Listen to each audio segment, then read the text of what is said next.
Check,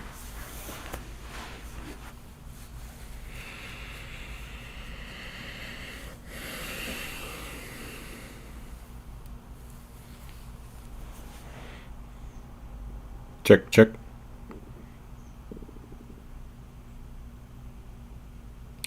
So, trying out a different microphone here.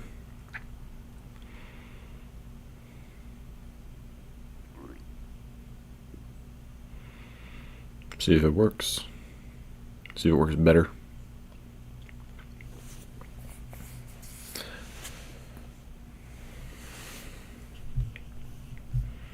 Hopefully everything's good. Forgot to cross God off the list.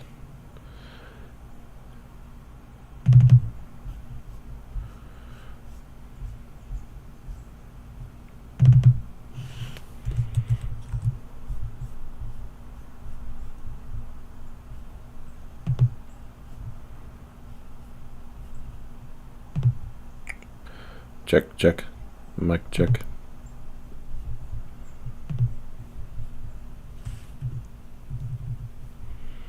Is there any audio? Where's the audio?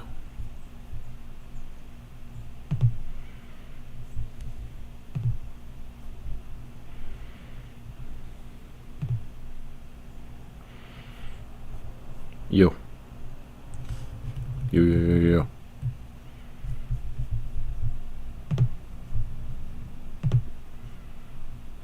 Okay.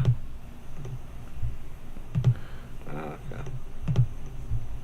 Yeah, it sounds pretty good. Yeah, it sounds pretty good. Yeah. Good amount of background noise, but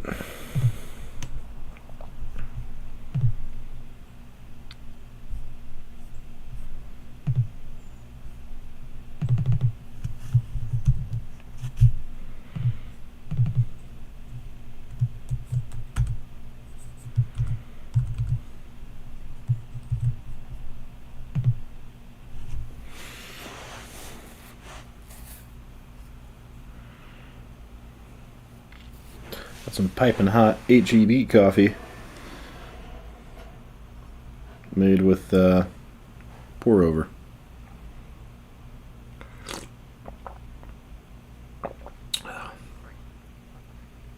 It's okay.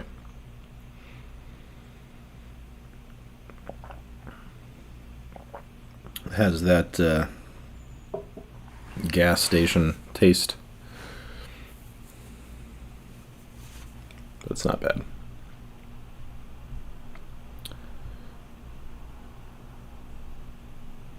I feel like the microphone's really picking up the sound of cars on the road outside or something.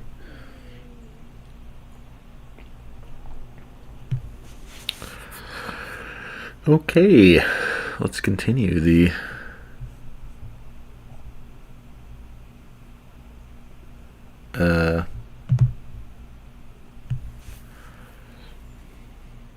philosophical study of the great ideas. The great ideas. What comes next? Well, that's up to me.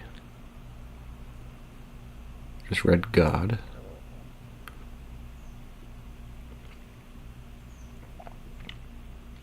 I think probably, yeah.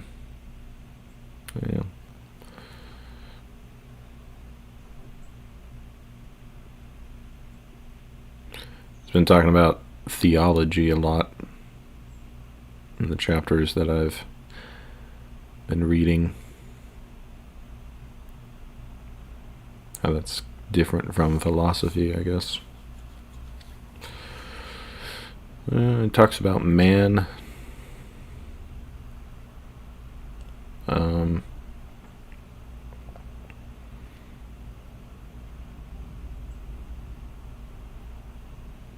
Infinity, knowledge.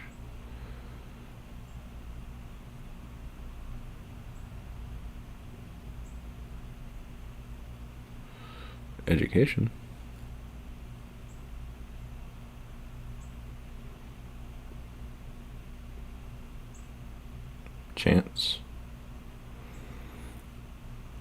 Chance is interesting.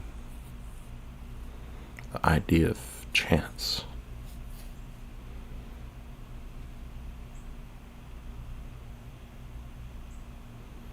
Same and other.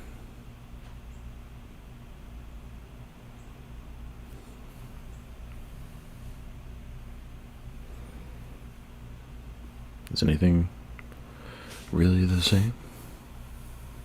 Is anything really different? Or is it all an illusion in your mind?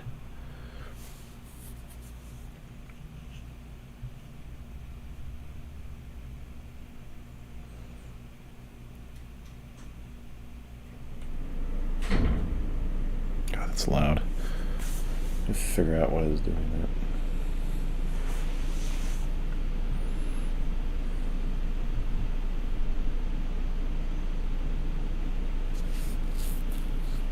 Well, I have to make a choice here.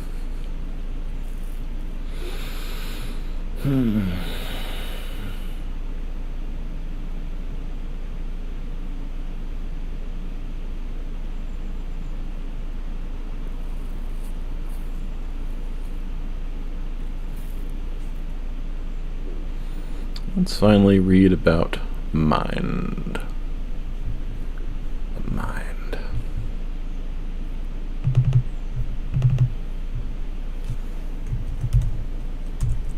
Mind is the master.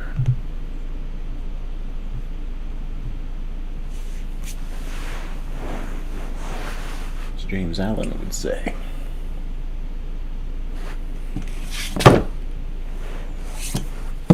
As a man thinketh. Oh. It's really coming apart there. How would they make it out of this stuff? It's not leather.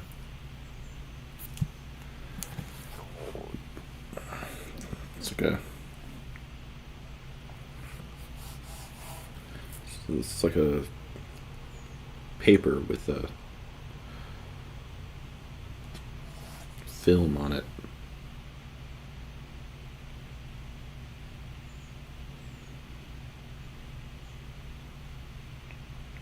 Britannica.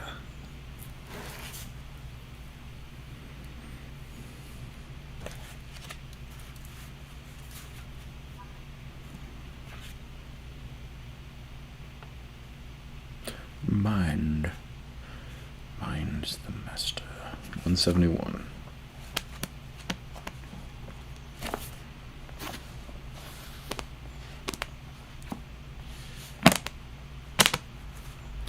We're doing it.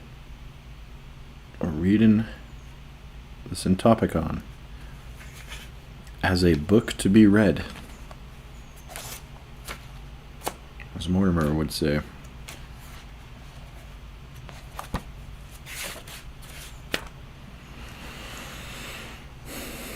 Chapter 58. Mind. How long is this? 1, 2, 3, 4, 5, 6, 7, 8. 8.5. In the tradition of the great books, the word mind is used less frequently than reason, intellect, understanding, or soul. There are still other words like intelligence, consciousness, and even spirit or psyche, which often carry some part of the connotation of the word mind. Certain authors use mind as a synonym for one or another of these words, and give it the meaning which other writers express exclusively in terms of reason or understanding. Some discuss mind without reference to soul. Some identify mind with soul or spirit, and some conceive mind as only a part of soul or spirit. For the purpose of assimilating in a single chapter references to all discussions which fall within the area of meaning common to all these terms, it was necessary to adopt some single covering word. Our choice of mind is partly the result of its present currency, partly the result of the fact that it is somewhat more neutral than the others and therefore less prejudicial to the conflicting theories which are juxtaposed in this chapter. Words like reason or intellect usually imply a sharper distinction between the functions or faculties of sensation and thought than does the word mind. Imagination and memory, for example, are attributed to the understanding in the writings of Locke and Hume, whereas in the analytical vocabulary of Aristotle and Aquinas, imagination and memory belong to sense, not to reason or intellect. Similarly, words like soul or spirit usually connotate a substantial as well as an immaterial mode of being, whereas mind can have the meaning of a faculty or a power to be found in living organisms.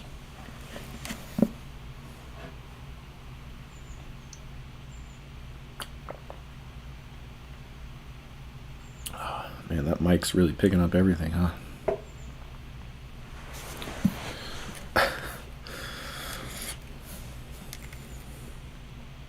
The adoption of the word mind is purely a matter of convenience. It begs no questions and decides no issues. The relations between what is here discussed and the matters considered in the chapter on soul, sense, memory, and imagination remain the same as they would be if reason or intellect were used in place of mind. Different formulations of these relationships are not affected by the words used, but by different theories of what the mind is, however it is named. Before we consider the diverse conceptions of the human mind, which are enumerated under the 7 main divisions of the first section in the outline of topics, it may be useful to examine the elements of meaning more or less common to the connotation of all the words which mind here represents. Even here, we must avoid begging the question whether mind is a peculiarly human possession. Other animals may have minds. Mind may be, as it is on one theory, a universal property of matter. According to another theory, there may be superhuman minds or intelligences, or a single absolute mind, a transcendent intelligence. What then does the universe contain? Because there is mind in it, which would be lacking if everything else could remain the same, with mind removed. The facts we are compelled to mention in answering this question should give us some indication of the elements of meaning common to mind and all its synonyms. First is the fact of thought or thinking. If there was no evidence of thought in the world, mind would have little or no meaning. The recognition of this fact throughout the tradition accounts for the development of diverse theories of mind. None of the great writers denies the phenomenon of thought, however differently each may describe or explain it. None, therefore, is without some conception of mind.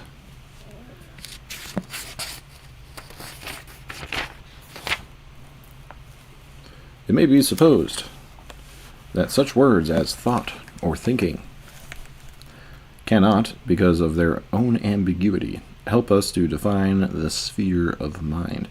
But whatever the relation of thinking to sensing, thinking seems to involve more, for almost all observers, than a mere reception of impressions from without. This seems to be the opinion of those who make thinking a consequence of sensing, as well as of those who regard thought as independent of sense. For both, thinking goes beyond sensing, either as an elaboration of the materials of sense, or as an apprehension of objects which are totally beyond the reach of the senses. To the extent that this insight is true, the elements or aspects of thought discussed in the chapters on idea, judgment, and reasoning have an obvious relevance to the various theories of mind discussed in this chapter. The second fact, which seems to be a root common to all conceptions of mind, is that of knowledge or knowing. This may be questioned on the ground that if there were sensation without any form of thought, judgment, or reasoning, there would be at least a rudimentary form of knowledge, some degree of consciousness or awareness. By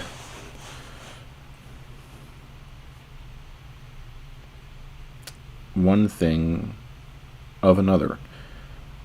Granting the point of this objection, it nevertheless seems to be true that the distinction between truth and falsity, and the difference between knowledge, error, and ignorance, or knowledge, belief, and opinion, do not apply to sensations in the total absence of thought. The chapter on knowledge reports formulations of these distinctions or differences.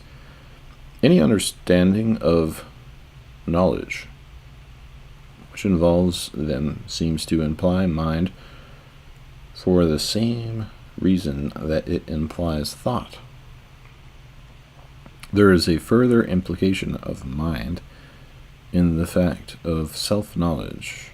Sensing may be awareness of an object, and to this extent it may be a kind of knowing, but it has never been observed that the senses can sense or be aware of themselves. Take, for example, definitions of sense, or theories of sensation, and the objects of sense. Such definitions and theories must be regarded as works of reflective thought. They are not products of sensation. Thought seems to be not only reflective, but reflexive, that is, able to consider itself, to define the nature of thinking, and to develop theories of mind. This fact about thought, its reflexivity, also seems to be a common element in all the meanings of mind. It is sometimes referred to as the reflexivity of the intellect, or as the reflexive power of the understanding, or as, quote, the ability of the understanding to reflect upon its own acts, or as self-consciousness. Whatever the phrasing, a world without self-consciousness or self-knowledge would be a world in which the traditional conception of mind would probably not have arisen. The third fact is the fact of purpose or intention of planning a course of action with foreknowledge of its goal, or working in any other way toward a desired and foreseen objective. As in the case of sensitivity, the phenomena of desire do not, without further qualification, indicate the realm of mind. According to the theory of natural desire, for example, the natural tendencies of even inanimate and insensitive things are expressions of desire, But it is not in that sense of desire that the fact of purpose or intention is here taken as evidence of mind. It is rather on the level of the behavior of living things that purpose seems to require a factor over and above the senses, limited as they are to present appearances. It cannot be found in the passions, which have the same limitations as the senses, for unless they are checked, they tend toward immediate emotional discharge. The fact called for by the direction of conduct to future ends is either an element common to all meanings of mind, or it is at least an element associated with mind. It is sometimes called the faculty of will rational desire, or the intellectual appetite. Sometimes it is treated as the act of willing, which, along with thinking, is one of the two major activities of mind or understanding, and sometimes purposiveness is regarded as the very essence of mentality. Considerations relevant to this aspect of mind are discussed in the chapter on will. Never even considered, I didn't even notice will. These 3 or 4 facts, thought, knowledge, or self-knowledge, and purpose, seem to be common to all theories of mind. More than that, they seem to be facts which require the development of the conception. They are, for the most part, not questioned in the tradition of the great books, but they are not always seen in the same light. They are not always related in the same way to one another and to other relevant considerations. From such differences in interpretation and analysis arise the various conflicting conceptions of the human mind. The conflict of theories concerning what the human mind is, what structure it has, what parts belong to it, or what whole it belongs to, does not comprise the entire range of controversy on the subject. Yet, enough is common to all theories of mind to permit certain other questions to be formulated. What does the human mind operate? How does it do whatever its work is? And with what intrinsic excellences or defects? What is the relation of mind to matter, to bodily organs, to material conditions? Is mind a common possession of men and animals? Or is whatever might be called mind in animals distinctly different from the human mind? Are there minds, or a mind in existence apart from man and the whole part of corporeal life? Such questions constitute the major topics of this chapter. Other topics which appear here, such as the moral and political aspects of mind, are reserved for discussion in the many other chapters devoted to the great ideas of moral and political thought. Still others, like the problem of insanity, the loss or derangement of mind, are obviously relevant here, even though the more general consideration of psychopathology belong elsewhere, e.g. in the chapter on medicine. The intelligibility of the positions taken in the dispute of the issues which are here our major concern depend to some degree on the divergent conceptions of the human mind from which they stem.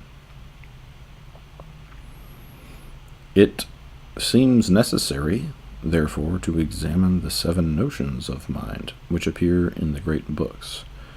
This will at least provide the general context for the reader's further explorations, even if it is not possible to trace the implications each of these notions may have for the great controversial issues. 7 is, of course, a fiction of analysis. There are, from one point of view, more, perhaps as many as there are among the great authors, thinkers who have dwelt at length on the subject.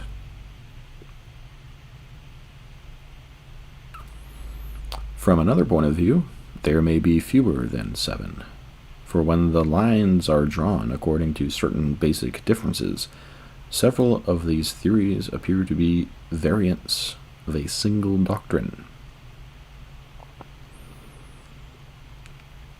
That in the soul which is called mind, Aristotle writes, is that whereby the soul thinks and judges.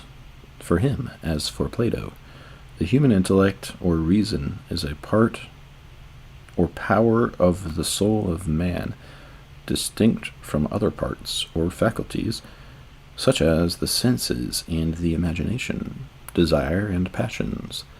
Though the human soul is distinguished from the souls of other living things by virtue of its having this part or power, and is therefore called by Aristotle a rational soul, these writers do not identify mind and soul. The soul is the principle of life and all vital activities, so mind is the subordinate principle of knowledge and the activities of thinking, deliberating, deciding. Within the general framework of this theory, many differences exist between Plato and Aristotle, and between them and others who share their views. These differences arise not only with respect to the soul, of which the intellect is a part, but also with respect to the power or activity of the intellect itself. For example, the distinction which Aristotle initiates between mind as an active and as a passive power is more explicitly formulated by Aquinas in his theory of the active intellect and the intellect as potential. The human intellect, Aquinas writes, is in potentiality to things intelligible, and is at first like a clean tablet on which nothing is written, as the philosopher says. This is made clear from the fact that, as at first we are only in potentiality towards understanding, and afterwards we are made to understand actually. And so it is evident that with us to understand is, in a way, to be passive. But the forms of things, or what Aquinas calls the intelligible species, are not actually intelligible as they exist in material things. He therefore argues that, in addition to the power receptive of such species, which is called the possible intellect, by reason of its being in potentiality to such species, there must also be another intellectual power, which he calls the active or agent intellect.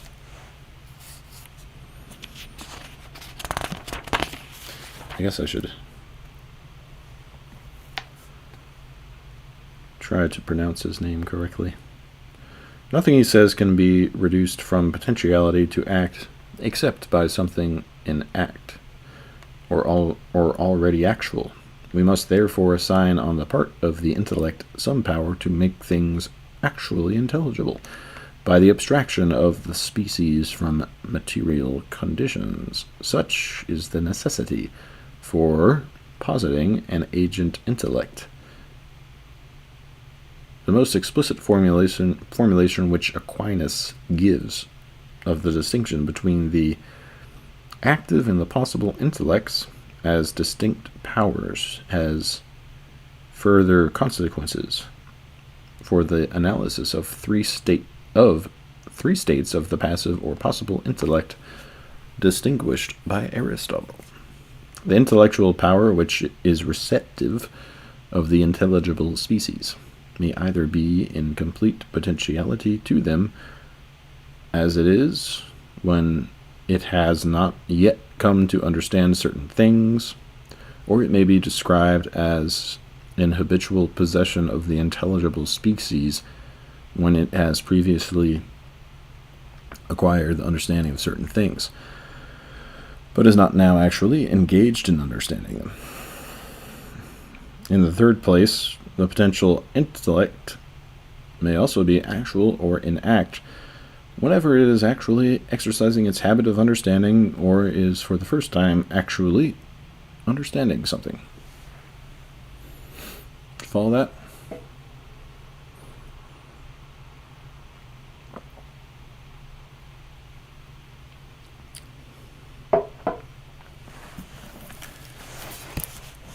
In this traditional theory of mind, many other distinctions are made. In the sphere of mental activity, but none is thought to require a division of the mind into two distinct powers, or even to require the discrimination of several states of the same power. Just as Plato regards the intuition or direct apprehension of intelligible objects as an activity of the same intelligence,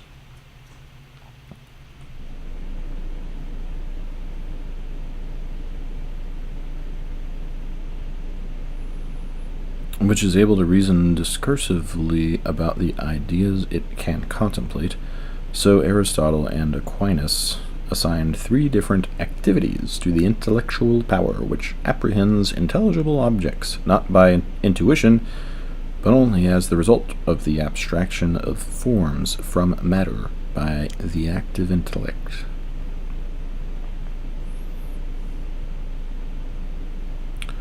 Once the possible intellect is actualized by the reception of the abstracted species, it can act in three ways. It can express in concepts the species which have been impressed upon it. This, the first act of the intellect, is conception. Its second and third acts of judgment and reasoning consist in forming propositions out of concepts and in seeing how one proposition follows from others in inference or proof.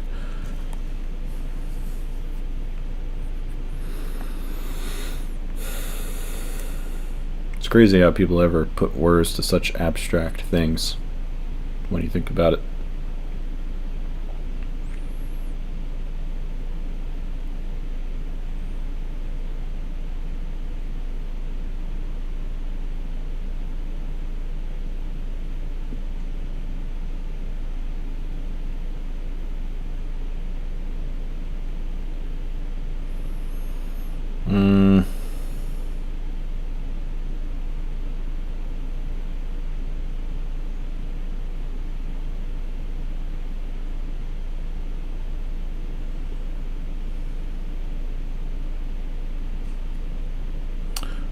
Once the possible intellect is actualized by the reception of the abstracted species,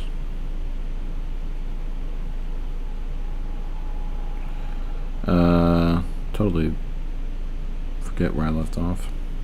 Unlike abstraction and conception, which Aquinas assigns to the active, once the possible intellect is actualized by the reception of the abstracted species, it can act in three ways. It can express.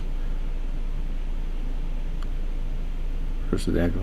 Second is the of judgment and reasoning, consist in forming propositions out of concepts and in seeing how one proposition follows from others in inference or proof. Unlike abstraction and conception, which Aquinas assigns to the active and the possible intellect respectively, conception, judgment, and reasoning do not, in his opinion, require distinct powers, nor do the two kinds of thought of reasoning, or reasoning which Aquinas calls speculative and practical. The speculative and practical intellects, he maintains, are not distinct powers, for they differ only in their ends. The speculative intellect directs what it apprehends, not to operation, but to the sole consideration of truth. The practical intellect, quote, directs what it apprehends to operation or action, but to the nature of intellect as a power of apprehension, it is accidental, whether it be directed to operation or not.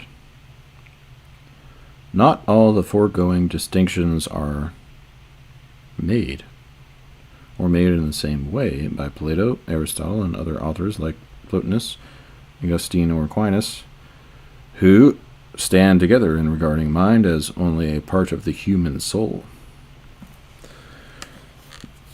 Lucretius belongs with them on this point, though he differs radically from them on the issue of mind and matter. Mind for him is only, quote, the directing principle of the soul, the head, so to speak, and reigns paramount in the whole body. It is only the thinking or deciding part of the soul. But Plato, Aristotle, and their followers make a distinction in kind between sensations or images and universal ideas or abstract concepts. Sense and intellect are for them distinct faculties of knowing, and have distinct objects of knowledge. For Lucretius, on the other hand, thinking is merely a reworking of the images received by the senses. In this one respect, at least, Lucretius is more closely associated with the theory of mind to be found in Hobbes, Locke, and Hume.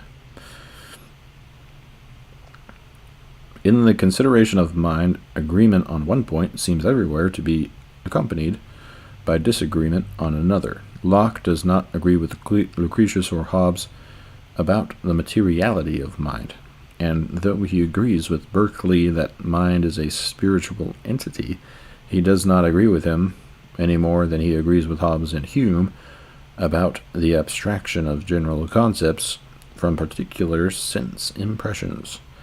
Plato and Aristotle agree that the senses and the intellect or reason are quite distinct, but they do not agree about the relation of these faculties, especially not on the extent to which the mind can act independently of sense and imagination.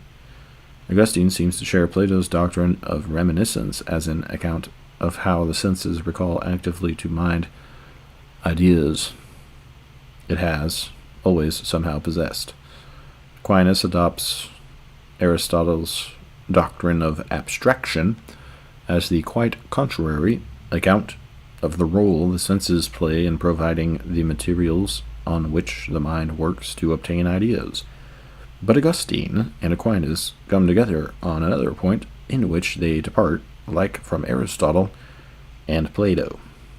They distinguish with precision between the intellect and will as separate faculties of the soul, whereas Plato and Aristotle treat thinking and willing, or knowing and loving, as merely diverse aspects of mental life.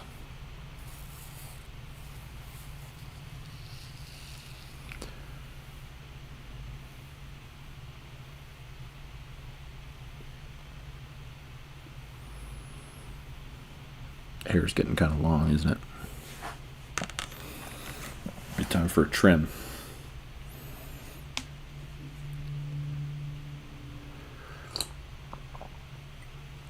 Clean it up a bit around the ears.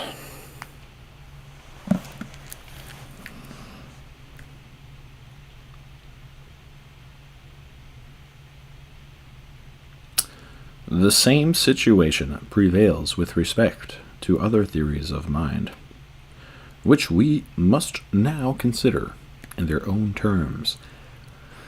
Descartes, for example, resembles Plato and Augustine on the point on which they have seen that they together differ from Aristotle and Aquinas, namely the relation of mind or reason to the senses or imagination. Yet he is also closer to Aristotle and Plato in a respect in which they together differ from Augustine and Aquinas, namely in regarding thinking and willing as acts of the mind rather than as belonging to completely separate faculties.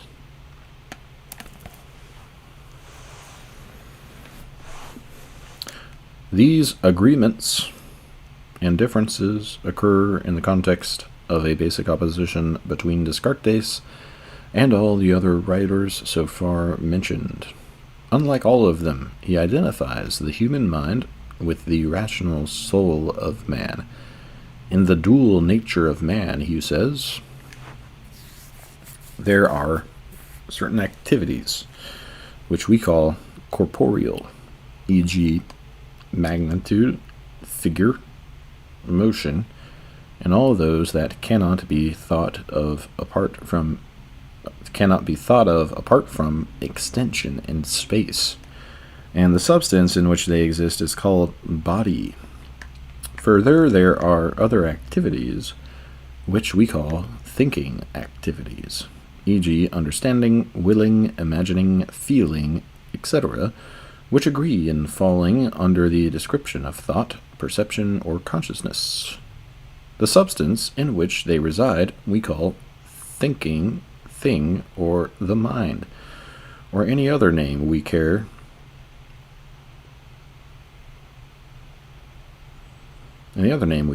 Provided only we do not confound it with corporeal substance, since thinking activities have no affinity with corporeal activities, and thought, which is the common nature in which the former agree, is totally different from extension, the common term for describing the latter. Descartes denies that brutes possess thought, but, quote, even though I were to grant, he says, that thought existed in them, it would in no wise follow that the human mind was not to be distinguished from the body, but on the contrary, that in other animals also there was a mind distinct from their body. The two components of human nature are, according to Descartes, each of them substances. Res cogitans, or a thinking substance, and a res extensa, or an extended substance. Descartes uses the phrase rational soul and mind interchangeably. Reason or intellect, the capacity to think, is not a power of the soul, nor is thinking an act which the soul sometimes performs, sometimes does not. It is the very essence of the soul itself, even as extension is the essence of body. Just as bodies cannot exist without actually having three dimensions, so the mind cannot exist without thinking. Though it is literally translated into English by, quote, I think, therefore I am, Descartes' cogito ergo sum can be rendered by thinking is, therefore the mind is, or by the strictly equivalent statement, the mind exists, therefore thinking, therefore there is thinking. It is precisely this equation of the mind's existence with the activity of thought which Locke challenges. We know certainly by experience, he writes, that we sometimes think, and thence draw this infallible consequence that there is something in us that has the power to think, but whether that substance perpetually thinks or not, we can be no farther assured than experience informs us. I grant that the soul is a walking man, and a walking man is never without thought, because it is the condition of being awake. But whether sleeping without dreaming, but not an affection of the whole man, mind as well as body, may be worth a waking man's consideration. Methinks every drowsy nod shakes their doctrine, who teach that the soul is always thinking. Every drowsy nod.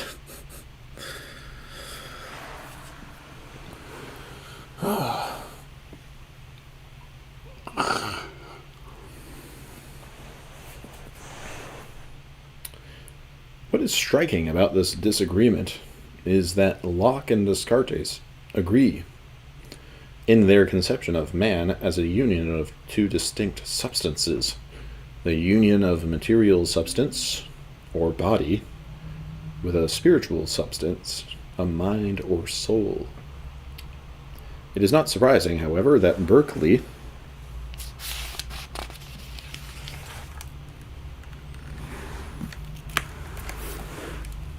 should hold the Cartesian view against Locke. Considering the flow of time in terms of the succession of ideas, Berkeley affirms it to be, quote, a plain consequence that the soul always thinks. To try to abstract the existence of a spirit from its cogitation he adds modestly, no easy task. To try to abstract the existence of a spirit from its cogitation. No easy task. He might have said it is impossible, for since he holds that bodies do not exist, and that man consists of mind or spirit alone, he need not hesitate to assert that the mind cannot cease to think without ceasing to be. Neither he nor Descartes is, in James's opinion, quote, free to take the appearances for what they seem to be, and to admit that the mind, as well as the body, may go to sleep.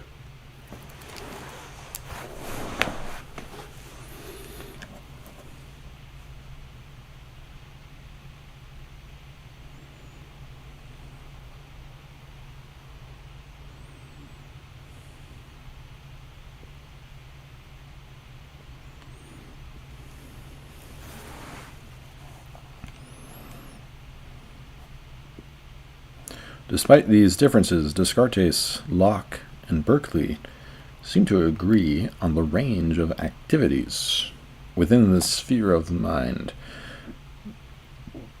The mind is a thinking substance for Descartes, yet it also senses and imagines, suffers passions, and exercises acts of will. What Descartes says in terms of acts, Locke says in terms of powers. Mind has many distinct powers, among which Locke includes all the cognitive faculties, not only the powers of abstract thought and reasoning, but also those of sense and imagination, and such voluntary faculties as choosing and willing. Berkeley also includes the whole range of psychological phenomena: sensation, imagination, memory, the passions, reasoning, and choice. Hume takes a similar view, though in his case, one basic qualification must be added.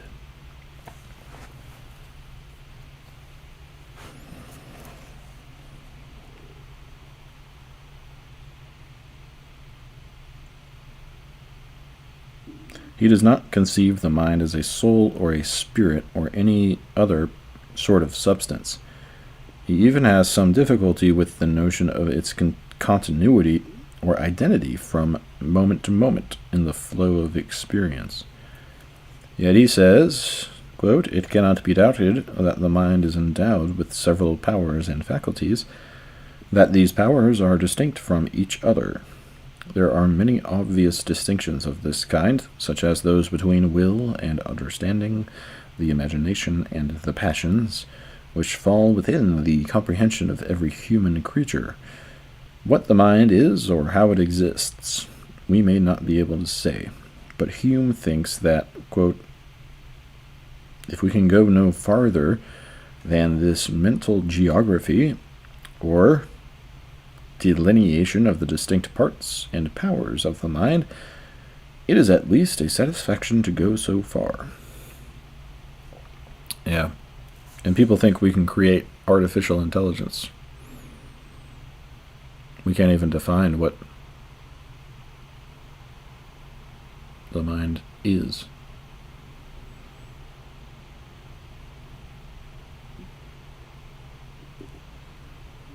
Let alone recreate it in the physical world.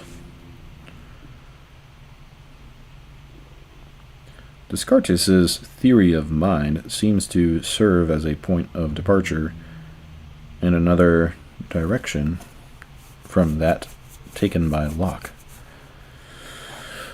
I mean, maybe if they did some sort of magic ritual where they invoked some spiritual powers or entities beyond human comprehension, maybe they could bring forth the existence of some human-like mind intelligence into our reality. But just coding it up in a computer, well, who knows? Maybe that's the same thing on a certain level. Once you get deep and crazy enough into computer science, physics. Descartes' theory of mind seems to serve as a point of departure in another direction from that taken by Locke. Spinoza agrees that the mind is a thinking thing. He agrees that man consists of an individual body united with an individual mind.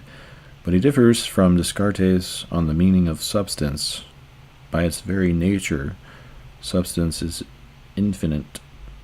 And because it is infinite, there can be only one substance, which is God. Finite individual things, whether bodies or minds, do not exist as substances, but as modes of the divine attributes. The human mind is a part of the infinite intellect of God, and therefore, Spinoza declares, when we say that the human mind perceives this or that thing, we say nothing less than that God has this or that idea. He includes love and desire.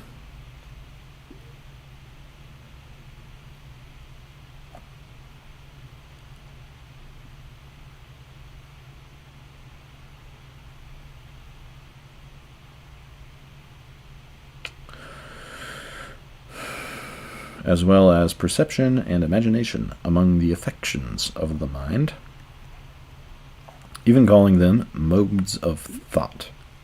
He adds, however, that these do not exist apart from the idea of the thing loved or desired.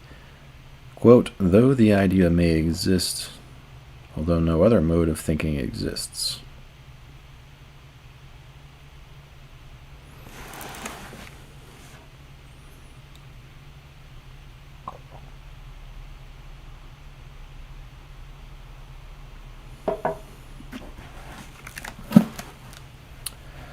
Of the remaining 3 of the 7 conceptions of mind here being considered, 2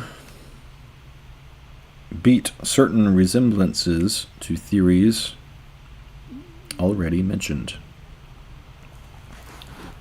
Hegel's view of the human mind as a phase or dialectical moment of the absolute mind or spirit seems comparable to Spinoza's conception of the human mind as part of God's infinite intellect.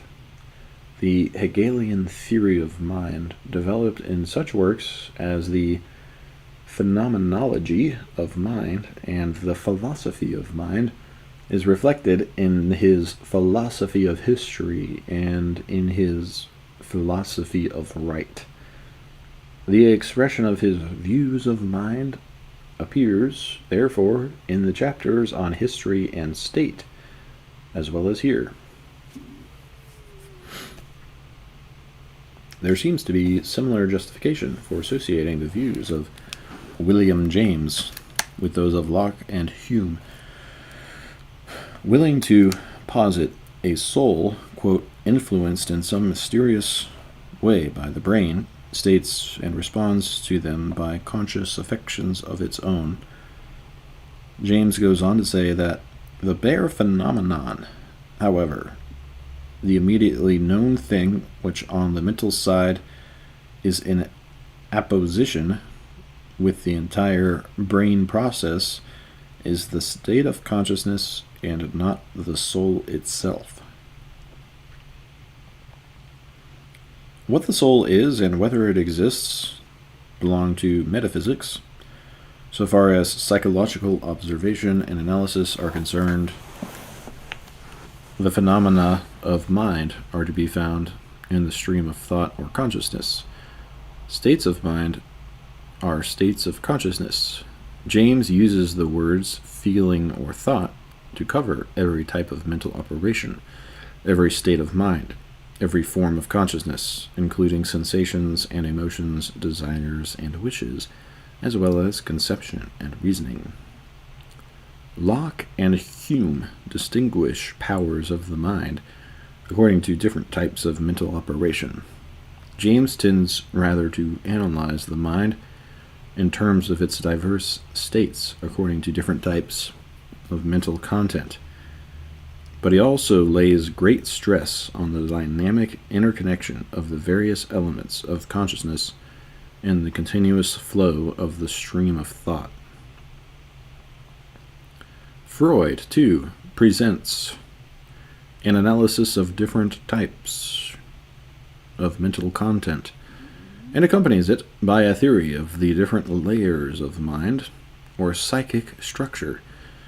He holds, for example, that, quote, we have two kinds of unconscious: that which is latent but capable of becoming conscious, and that which is repressed and not capable of becoming conscious in the ordinary way. That which is latent and only unconscious in the descriptive and not in the dynamic sense we call preconscious. The term unconscious we reserve for the dynamically unconscious repressed, so that we have three terms: conscious, preconscious, and unconscious. Like James, Freud is concerned with dynamic interaction of various mental operations or contents. In addition, a further point of similarity exists between them. James says that, quote, the pursuance of future ends and the choice of means for their attainment are the mark and criterion of the presence of mentality. No actions but such as are done for an end and show a choice of means can be called indubitable expressions of mind. Freud goes further in the same direction. By identifying psychic energy in general with what he calls libido, he implies that mind in its most primitive form has entirely the aspect of desire or seeking. It expresses itself in, quote, two fundamentally different kinds of instincts: the sexual instincts, in the widest sense of the word, and the aggressive instincts, whose aim is destruction. Finally, there is the theory in which mind is neither one of the faculties of the soul, nor itself a thinking substance, nor is it a soul or spirit with a diversity of powers. All our knowledge, Kant writes, begins with sense, proceeds thence to understanding, and ends with reason, beyond which nothing higher can be discovered in the human mind for elaborating a matter of intuition and subjecting it to the highest unity of thought. These three faculties have distinct functions for Kant. The sensitive faculty is a faculty of intuition. The faculty of understanding is a faculty of judgment and scientific knowledge. The faculty of reason, when employed beyond the province of its power, leads thought into blind alleys or dialectical frustrations. Mind is not one of these faculties, nor is it the beginning in which these faculties inhere. The notion of mind seems to have significance for Kant primarily in a collective sense. It represents the unity and order of the triad of cognitive faculties. The faculties of feeling and will, which Kant adds to these in his enumeration of, quote, the higher faculties, belong to the transcendental ego, but they do not fall within that part of the transcendental structure which is mind. Kant's distinction between the speculative and the practical use of reason, and his distinction between the moral and aesthetic judgment, involve different relationships between mind, or its triad of faculties, and these other faculties. The foregoing survey of conceptions of the human mind gives some indication of the way in which other questions about mind are answered. With regard to the relation of mind and matter, for example, the theories of Descartes, Spinoza, Locke, and James seem to affirm a duality of substances or of modes of substance, or at least of realms, the physical and the mental. They are confronted by the problem of the relation which obtains between the two, their independence or interaction. Mental and physical events, writes James, are on all hands admitted to present the strongest contrast in the entire field of being.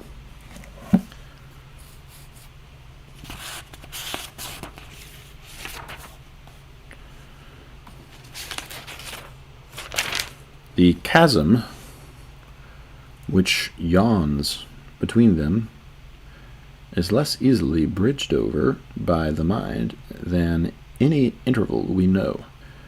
Why then not call it an absolute chasm, he asks, and say not only that the two worlds are different, but that they are independent.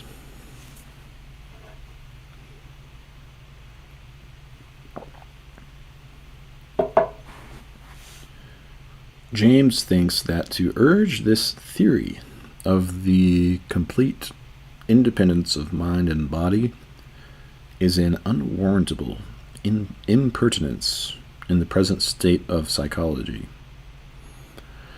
He prefers the common sense theory that each acts on the other somehow, but earlier writers who consider body and mind as distinct substances find grave difficulties in the way of conceiving their interaction. How our minds move or stop our bodies by thought, which we every moment find they do, is, according to Locke, obscure and inconceivable. According to Hume, there is no, quote, principle in all nature more mysterious than the union of soul with body.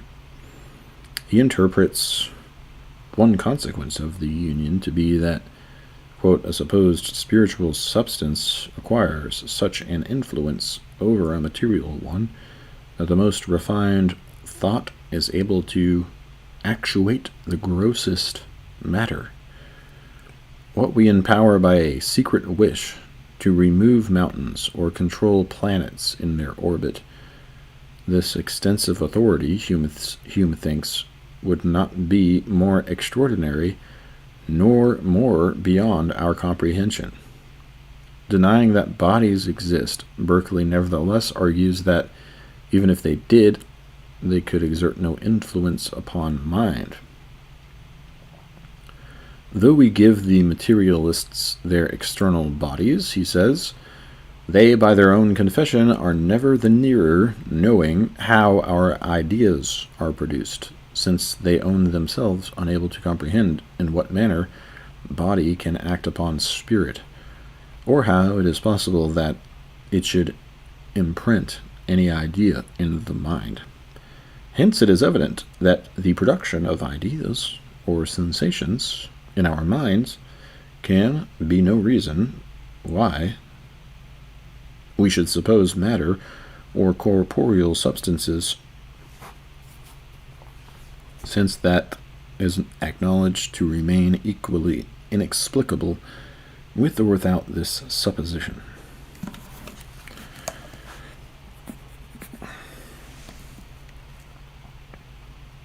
Those who deny the existence of matter, like Berkeley, or the existence of anything immaterial, like Lucretius or Hobbes, are confronted by problems of their own. Berkeley must explain the mind's perception of bodies, or why the mind thinks of matter. Lucretius must explain perception, thought, and choice as functions of material particles in motion. The reduction of mind to matter raises a question which leads to the opposite direction. Why may it not be supposed that thought and feeling are present in the universe wherever matter is? An atom of mind inseparably conjoined with every atom of matter, as in the mind stuff or mind dust theory, which William James considers and criticizes.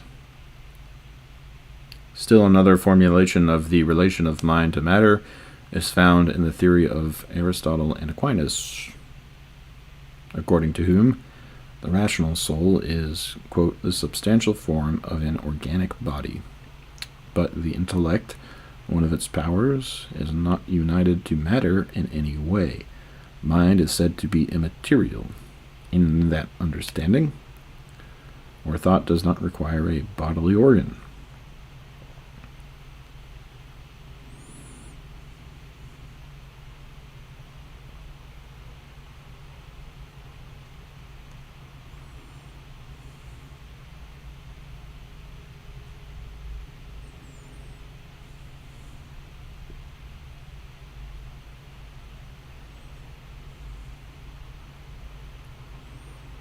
What about all the miracles Jesus did?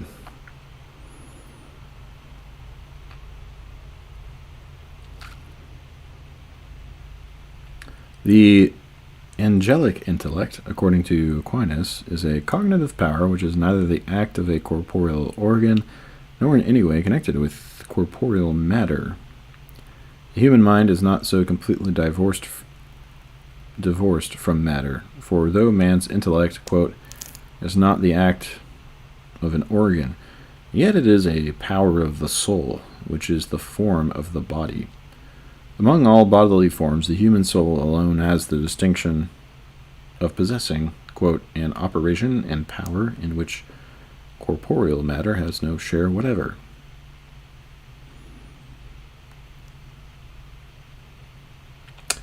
Yeah, you probably would say, I'm a fool for believing in such things ever happened or whatever, but maybe they're the fools for disregarding it. But Aquinas also maintains that, quote, the body is necessary for the action of the intellect, not as its organ of action, but on the part of the object. The phantasm or image produced by the sensitive faculty. He conceives this dependence in the following manner. For the intellect to understand actually, there is need for the act of the imagination and of the other powers that are acts of bodily organs. When the act of the imagination is hindered by a lesion on the corporeal organ, for instance, in a case of frenzy, or when the act of the memory is hindered, as in the case of lethargy, we see that a man is hindered from understanding actually even those things of which he had previous knowledge. The problem of body and mind is discussed more fully in the chapter on matter.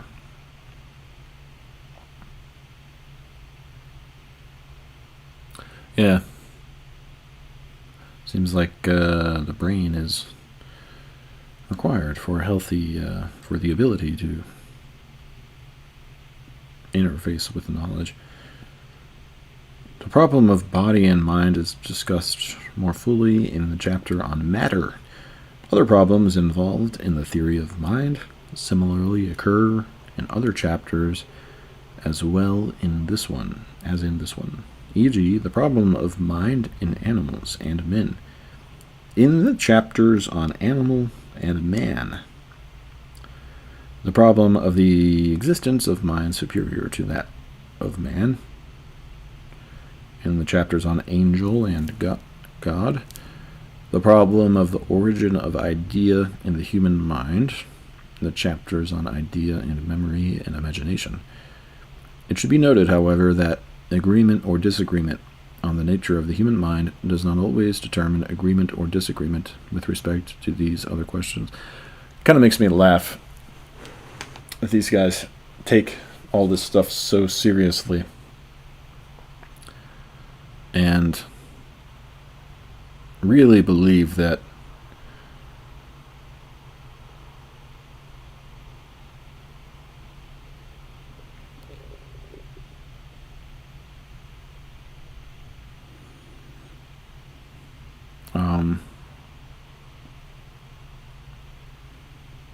they can reason enough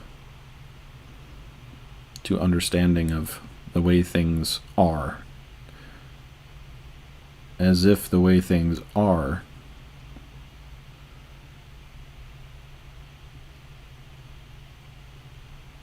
was certainly set in stone.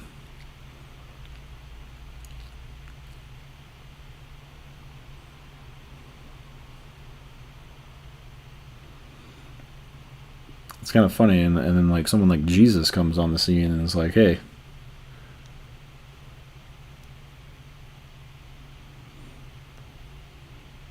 watch what I can do by not putting my mind in a box.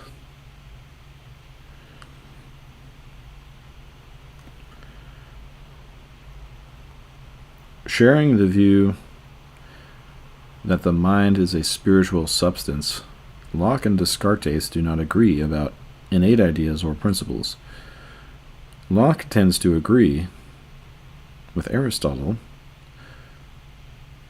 It's almost like these guys take God's laws more seriously than God takes them. Sharing the view that mind is a spiritual substance, Locke and Descartes do not agree about innate ideas or principles. Locke tends to agree with Aristotle when he says that the mind is a tabula rasa, void of all characters, without any ideas. How comes it to be furnished? He asks. Whence has it all the materials of reason and knowledge? To this I answer in one word, from experience, in that all our knowledge is founded, and from that it ultimately derives itself. Our observation employed either about external sensible objects or about the internal operations of our own minds, in that which supplies our understandings with all the materials of thinking. You can kind of tell that they want creation to be understandable. And when someone comes along and says it isn't, they don't want to believe that. But Locke does not accept Aristotle's sharp distinction between the faculties of sense and reason, nor does he find it necessary. They don't want to believe it so much that they'll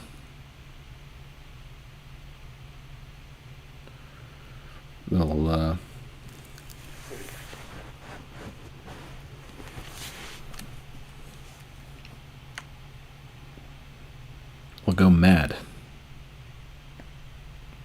before letting go of what they think they know.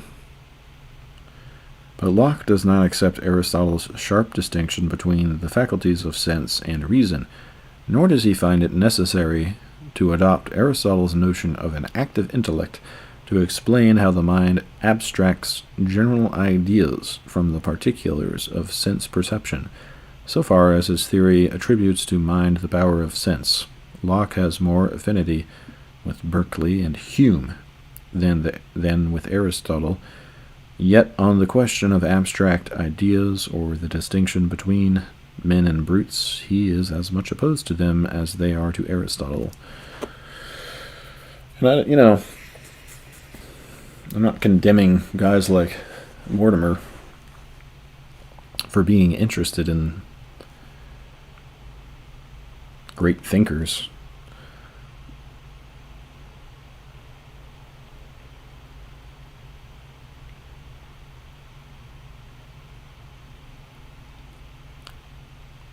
You can tell he's documented all of their similarities and differences in terms of opinion or whatever on these different ideas. Cataloged all the ideas that they discuss knowingly or unknowingly with one another. They did so in a very impartial and humble way, which is admirable. These few observations may be taken as a sample of the many intricately crossing lines of thought which make the complex pattern of the traditional discussion of mind.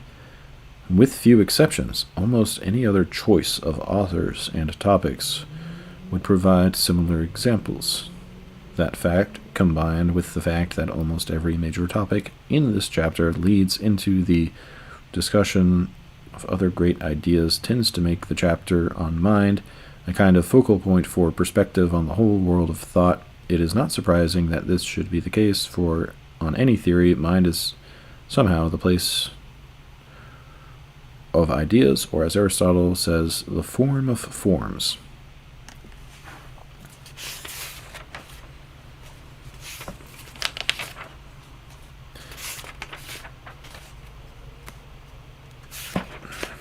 Yeah, I tend to want to compare these guys to Jesus, who was the greatest teacher of all, people would say. Had the most understanding of all the learned beings who ever existed. And dealt with men. And the comparison and the difference I see is that they seem to desperately want to have some sort of solid ground to plant their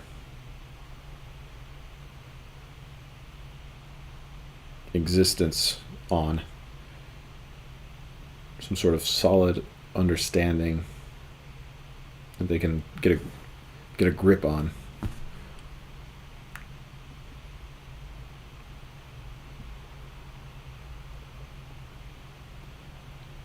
And I feel like Jesus, when he came along, essentially said, everything that you value so much in terms of your understanding, that you believe is so true, is worthless. And of course that is not something that they can accept.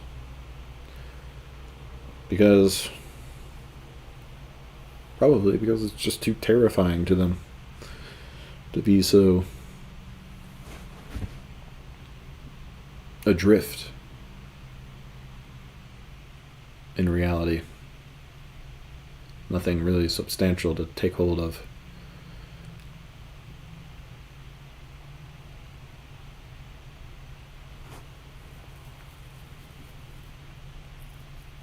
And that's where Jesus would say, have faith.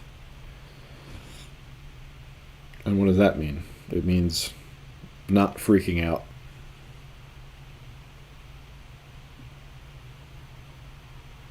When you acknowledge that you have no power to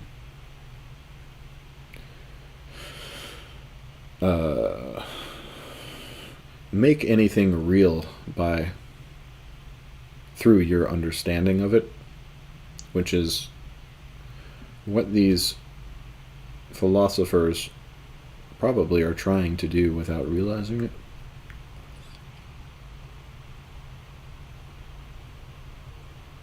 If that makes any sense.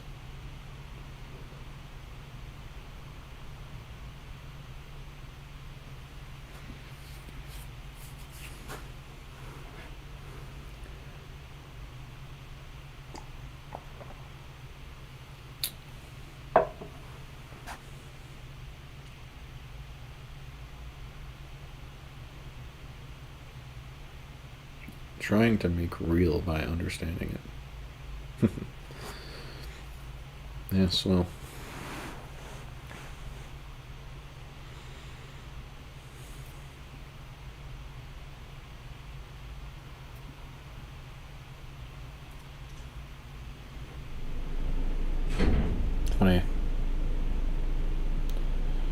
Funny how that works.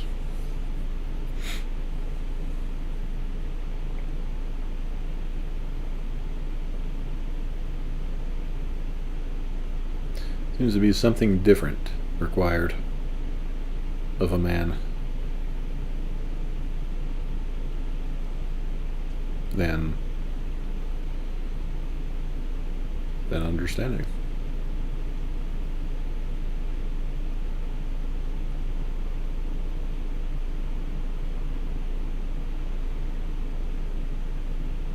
I suppose since I seem to agree with the theologians on a lot, probably.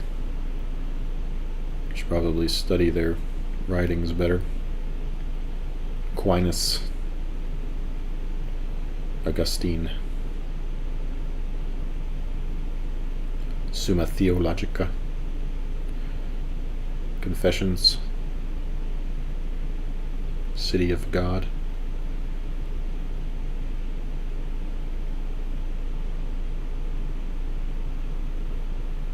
Probably would find myself agreeing with them more than Locke, Hume, Aristotle, Spinoza, Berkeley, William James. Guys that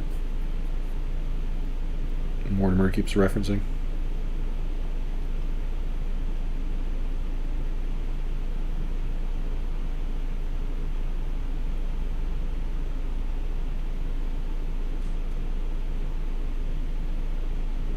Probably just the danger is loving any idea too much. Because then you stop being open-minded. It's like they say, beginner mind is Zen mind. I'm sure Jesus said something like that. The idea of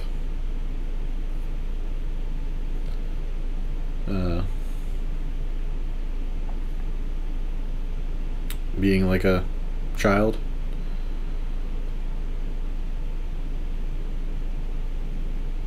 That's what a child's like, right? It's very easy to... You're very ready to see things in a new light, constantly being humbled as a child. Or maybe it's the fact that your mind is blown by everything that you are newly seeing.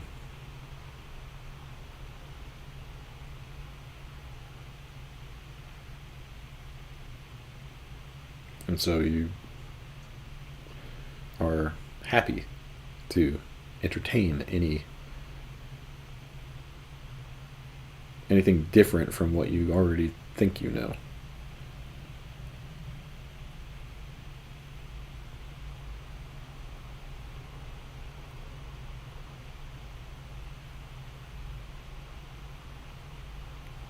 Maybe that's what Jesus meant when he said you needed to be like a child to enter the kingdom of heaven.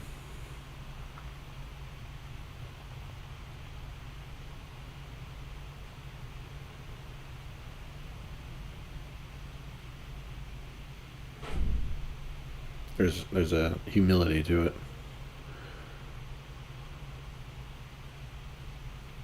There's an arrogance to refusing to change your mind on any particular subject, particular concept, believing that what exists in your mind is somehow sacred and not what God has ordained.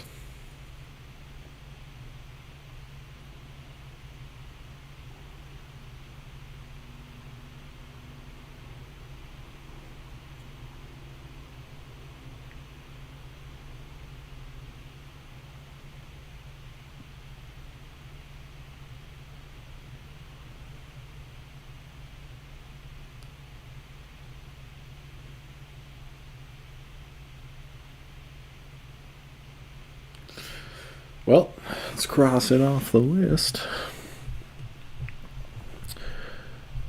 Didn't do chapter yesterday. I need to get a calendar.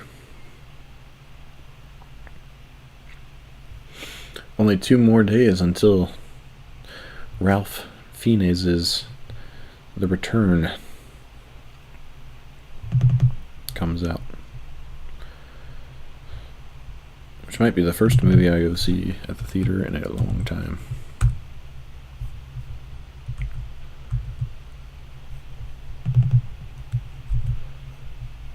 So I bet it is good.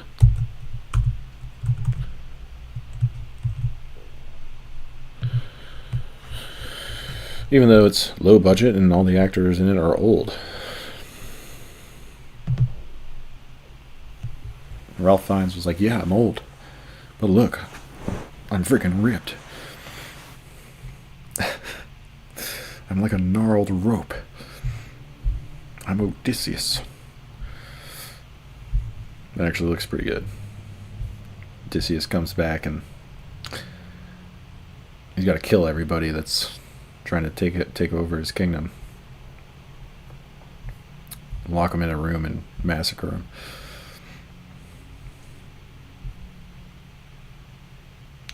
All right.